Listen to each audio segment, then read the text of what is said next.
déjà, juste un petit point. Donc, autrefois, on n'est plus une association d'associations. Aujourd'hui, et je tiens à le dire, et c'est important, y compris pour ceux qui ce matin disaient qu'ils ne trouvaient peut-être pas leur place. Donc, nous sommes devenus un mouvement qui est ouvert à tous. C'est-à-dire que vous soyez citoyen, que vous soyez collectif d'habitants, que vous soyez AMU ou association accompagnant des projets d'habitat participatif, que vous soyez collectivité, vous êtes les bienvenus donc, dans ce réseau qui a changé ses statuts. Et je vous signale qu'il y a une assemblée générale donc, samedi prochain et qu'on a un site pour venir rentrer qui s'appelle Lieu commun. À l'origine donc, de cette investigation, donc, une rencontre avec les CGET au moment où effectivement dans le nouveau programme du NPRU donc en 2015 se pose effectivement la question de la participation habitante, du renforcement de la participation habitante dans les quartiers. Donc c'est à ce moment-là qu'on a effectivement imaginé cette étude d'action qui a été menée donc, par des associations membres et donc qui est l'angle, enfin le point de vue, c'est à la fois le point de vue d'habitants puisque ces enquêtes ont été faites de façon interne par des habitants impliqués dans les projets et aussi par leurs AMO, les associations qui les accompagnent. On a fait l'analyse de 6 projets en cours ou livrés. Il faut savoir qu'en 2015, on n'en recensait que 13. Aujourd'hui, il y en a certainement beaucoup plus. Et donc, 3 initiatives, effectivement, d'origine citoyenne et 3 initiatives, donc, d'origine publique, sachant que sur ces initiatives, seulement, effectivement, 2 étaient livrées et une était en voie de livraison. Et on a été effectivement plus sur une approche voilà, qualitative que quantitative. Je dirais, on n'a pas la prétention d'avoir porté ni un regard voilà, d'expert ou de consultant, ni un regard de chercheur, mais effectivement quelque chose voilà, essayant de retraduire le vécu de l'intérieur. On avait 3 questions auxquelles on voulait essayer de répondre. La première, c'était l'habitat participatif contribue-t-il au développement du pouvoir d'agir des habitants, alors toujours en quartier politique de la ville, hein, dans notre contexte, en les mettant au cœur du processus de conception. La deuxième question, c'était l'habitat participatif offre-t-il de nouvelles opportunités de parcours résidentiel pour les habitants des quartiers? Et la troisième question, c'était l'habitat participatif permet-il de renforcer durablement l'attractivité des quartiers? Sur cette dernière question, compte tenu de la jeunesse des projets, on n'a pas encore vraiment voilà, on n'a pas encore vraiment les résultats. Bon, je dirais, ça chagrine un peu le CGET qui aurait bien voulu avoir des signaux un peu plus forts que les signaux faibles qu'on peut donner aujourd'hui. Mais il y a quand même effectivement déjà quelques éléments qui ressortent. Alors, pour vous présenter rapidement les projets que j'avais mis à la fin, voilà, donc, les 3 initiatives citoyennes. Donc, un projet donc, à Saint-Étienne. Donc on est sur une société civile coopérative de construction, 13 familles, donc un processus qui a duré une dizaine d'années. Hein, et effectivement, ce qui est intéressant, on est vraiment sur de l'autopromotion. On est sur 11 accessions en rue. Sur Chamarel-les-Marges, là on est en coopérative d'habitants, on est sur un projet senior à Vaux-en-Velin. Et donc là, on est sur un montage mixte avec des logements en PLS et des logements libres. La particularité de ce projet, c'est que tous les logements sont sur le même format et qu'on a une qualité architecturale vraiment, enfin un résultat architectural vraiment très, très, très puissant.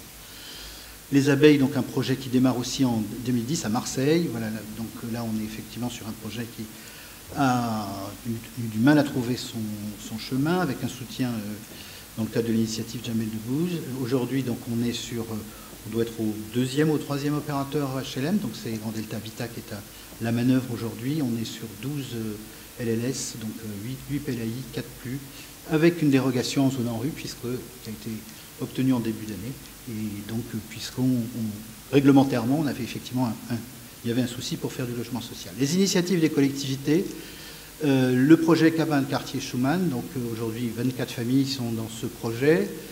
Elles viennent toutes ils sont tous kremlinois. 2 tiers viennent du parc social, 1 tiers vient du parc privé. Et sur les 2 tiers qui viennent du parc social, il y en a 1 tiers qui sera en société civile immobilière d'accession à la propriété, dont 4 en PLAI et 2 en PLS. Et là, on est dans un début de réponse à l'habitat pour tous. C'était vraiment un une dégageur qu'on voulait relever avec ce projet. Le projet de Vitry, donc initialement sur un programme de 26, j'essaie de ne pas me tromper parce qu'il y a quelqu'un dans la salle qui en sait beaucoup plus que moi, sur un programme initialement de 26 logements, 13 logements étaient destinés à l'habitat participatif, seulement effectivement 6 aujourd'hui ont été montés en habitat participatif. Pour autant, les parties communes sont ouvertes à l'ensemble des résidents. Et Châteauroux-Saint-Jean, alors ce qui est intéressant, c'était effectivement que c'était le seul projet qui faisait l'objet d'une inscription dans le protocole, dans la phase étude donc, du projet NPRU. Une initiative effectivement qui naît, alors c'est intéressant, qui naît suite à un voyage en Allemagne, donc des élus et du CCAS, donc c'est un projet porté au démarrage par le CCAS. Qui malheureusement, effectivement, aujourd'hui n'a pas trouvé sa voie. Pourquoi? Parce qu'on est en secteur particulièrement détendu et que le modèle, là ça pose bien effectivement la question, et que le modèle résidentiel des habitants de ce quartier, ben, c'est plutôt effectivement d'avoir un petit pavillon que de rentrer et de sortir du quartier. Et puis des vrais problèmes de représentation, puisque les démolitions n'ont pas encore eu lieu et que les terrains qui étaient proposés étaient des terrains dont ils considéraient qu'ils étaient de l'espace commun.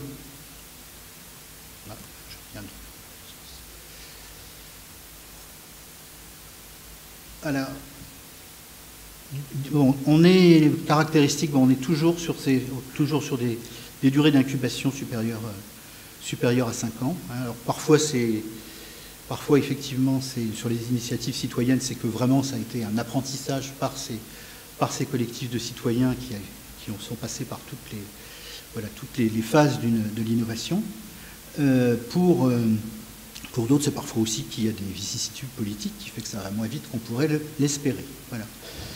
Un vrai apport de mixité sociale dans les quartiers et au sein des opérations, ça je crois que c'est quelque chose à souligner. Le développement du pouvoir d'agir des habitants et favorise leur capacité d'initiative au-delà du seul projet. Donc là, on commence à répondre effectivement en termes d'inclusion à quelque chose de tout à fait intéressant. Ça rejoint, alors ça a été exprimé ce matin avec des mots beaucoup plus savants que les miens. La construction d'une image positive pour le quartier porteuse d'effets d'entraînement. Une amélioration, une amélioration de la qualité constructive et de l'efficacité économique des projets dans le cadre de l'autopromotion. C'est-à-dire que... non, c'est pas la bonne.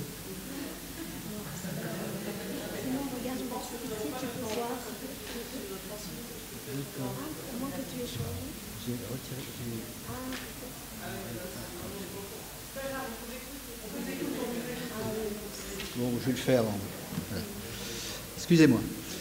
Voilà, on a ensuite effectivement, à partir de ça, on a essayé de regarder du point de vue de 3 familles d'acteurs de ce processus, ce qu'on pouvait effectivement retenir comme de ce retour d'expérience. Donc le point de vue des habitants, on va commencer par le point de vue des habitants. Donc il y a un vrai enjeu sur la construction de leur positionnement de qualité vis-à-vis des autres partenaires du projet, et notamment l'organisme HLM quand il intègre l'opération. Sur les opérations effectivement qui sont des initiatives citoyennes, il y a parfois un regard un peu condescendant de l'office HLM quand effectivement ils viennent le trouver. Alors c'est peut-être parce que ces projets-là ont été aussi initiés à une période où le monde HLM était moins imprégné de culture d'habitat participatif qu'aujourd'hui. Voilà, mais ça, je pense qu'il y a encore du travail. Voilà. Il y a à finir de convaincre sur l'ouverture à la mixité culturelle et sociale est possible et souhaitable, c'est-à-dire que certains citoyens ne se sentent pas effectivement de rentrer dans ces projets-là, ils se disent que ce n'est pas pour eux. Il y a un vrai travail de conviction à faire pour lui faire rentrer dans ces projets. S'assurer, puisque souvent dans l'engagement participatif, alors là plutôt dans les projets descendants, le premier motif c'est l'accession à la propriété, il ne faut pas se leurrer. Donc il y a comment effectivement on arrive sur un projet comme celui du Kremlin-Bicêtre, des gens venant sur de l'accession à la propriété disent aujourd'hui je n'irai pas habiter dans autre chose que de l'habitat participatif. Ça prend un peu de temps à construire. ils doivent en être au 20e atelier participatif. Donc, voilà. Mettre en place des outils de gouvernance au sein du groupe, hein, sur la tenue des décisions, la prise de décision, le consentement. Bon, voilà. Et puis, on a encore un certain nombre de difficultés sur la variété des montages juridiques et financiers, donc, qui sont sur lesquels on doit continuer à travailler. Du point de vue des acteurs de la ville, voilà. Donc, il y a la question entre guillemets, le mot n'est pas très joli, mais du ciblage des habitants concernés. C'est-à-dire que, voilà, à un moment, il faut... à Châteauroux, il y avait l'idée de servir des populations défavorisées, seniors et familles monoparentales. Bon, elles ont été au rendez-vous, mais pas pour faire un projet au sein du quartier Saint-Jean. Voilà. Et effectivement, la façon dont sont accueillies les demandes venant des groupes d'habitants. Il y a d'anticiper les aspirations de ce public-ci vis-à-vis de la localisation envisagée. Hein, c'est-à-dire qu'il ne faut pas se tromper à un moment. Ce n'est pas parce qu'il y a une opportunité foncière qu'on peut penser que ça peut être bien de le faire là, que ça va répondre effectivement aux aspirations de ce public. Et quand on voit sur ces différents projets que l'approche du public va pas... Enfin, en tout cas en zone métropolitaine où effectivement les mouvements ne sont pas si simples que ça à l'intérieur, on pourrait prendre la ville de Montreuil par exemple, c'est un exemple où, ceux qui viennent dans le Bas-Montreuil ne sont pas ceux effectivement qui viendront sur un projet d'habitat participatif sur le plateau, ce n'est pas le même public, on ne va pas l'atteindre de la même façon. Voilà, valoriser la place des habitants dans les processus d'habitat participatif, mais pas forcément attendre qu'ils deviennent experts de tous les sujets. Ils ne le souhaitent pas toujours, et ça, il faut, je dirais, c'est quelque chose effectivement qui, par rapport à la culture très forte du mouvement, par rapport à l'autopromotion, où le citoyen s'empare de toutes les composantes du sujet, on a pu voir sur des projets que d'être associé au choix de l'opérateur avait été tellement traumatique qu'ils n'avaient pas souhaité être associés au choix de l'architecte. Hein, donc c'est en conscience. Hein. Voilà. Comprendre que le système local d'acteurs doit mettre en place des outils pour l'animer. Donc, deux outils essentiels. Bon, le comité de pilotage, ça paraît évident, ouvert à tous, y compris les citoyens, ont une vraie place. Hein, et puis, une convention d'objectifs au démarrage, ça permet effectivement quand même de clarifier un certain nombre de points. Et aujourd'hui, on est tous, enfin, on partage tous cette idée-là. Voilà. Et faire diffuser et connaître donc les différents montages d'opérations. Et du point de vue des opérateurs HLM, donc il y a bien effectivement à comprendre la différence de leur positionnement suivant qu'ils vont être à tirer l'initiative ou à l'accueillir. Hein, c'est pas tout à fait... Voilà.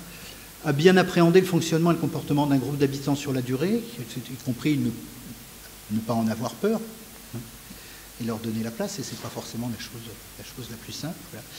Adapter la méthodologie conception participative et gestion, et c'est vrai que là, le cadre de la production du logement social et enfin, des opérateurs sur la production du logement social est contraint, et donc il faut rapprocher effectivement, et dans les phases, et dans l'approche d'un certain nombre de points, les deux points de vue, et la connaissance des missions qui doivent en principe être confiées à une AMU pour effectivement créer et accompagner le groupe d'habitants, puisque dans les initiatives voilà, dans les initiatives publiques, on est en fait sur des projets qui sont nés sans groupe d'habitants et où les groupes d'habitants ont été constitués je dirais, après effectivement une information commune entre la ville et les opérateurs qui étaient en charge du projet.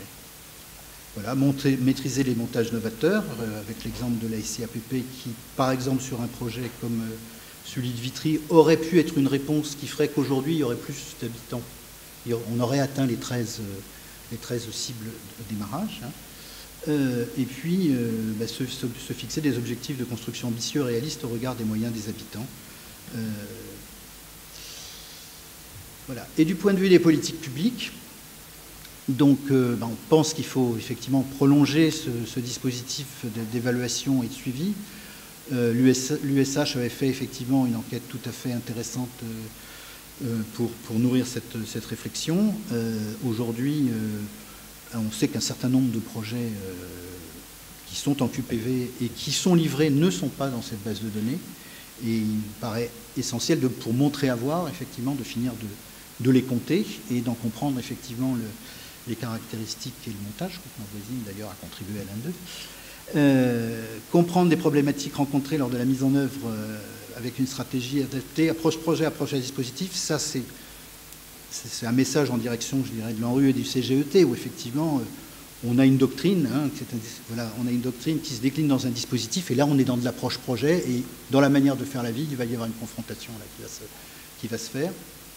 Voilà, comprendre les points de blocage sur lesquels l'État peut mieux accompagner les démarches, donc on en a cité un certain nombre, voilà, et poursuivre l'analyse des reculs d'expérience. Voilà. Donc, en conclusion, si on pouvait nous délivrer quelques messages, on commence d'ailleurs par se les délivrer à nous-mêmes, mais au sein du mouvement. Première idée, il faut bien comprendre le système local d'acteurs et partager les objectifs avant de se dire, je veux dire, l'habitat participatif en quartier politique de la ville, ça ne sera jamais un couteau suisse qui va permettre de répondre à tout. Donc il peut y avoir des cas où c'est mieux de se dire qu'on ne va pas y arriver et qu'il vaut mieux pas se lancer dans ce scénario-là. Donc bien comprendre le système local d'acteurs. Sur un projet, ce qui est intéressant de voir, c'est que sur un projet comme celui de Châteauroux, où tous les acteurs étaient impliqués au départ, il y avait de telles complexités internes dans le jeu d'acteurs que la dynamique n'a pas été là. Voilà. Donc il faut les définir au regard des aspirations des habitants et prendre en compte le contexte urbain et la représentation que les habitants ont des quartiers, ce qui est aussi un point tout à fait fondamental. Donc ne pas lancer les projets trop vite, hein, c'est-à-dire prendre le temps de cette réflexion préalable. Voilà.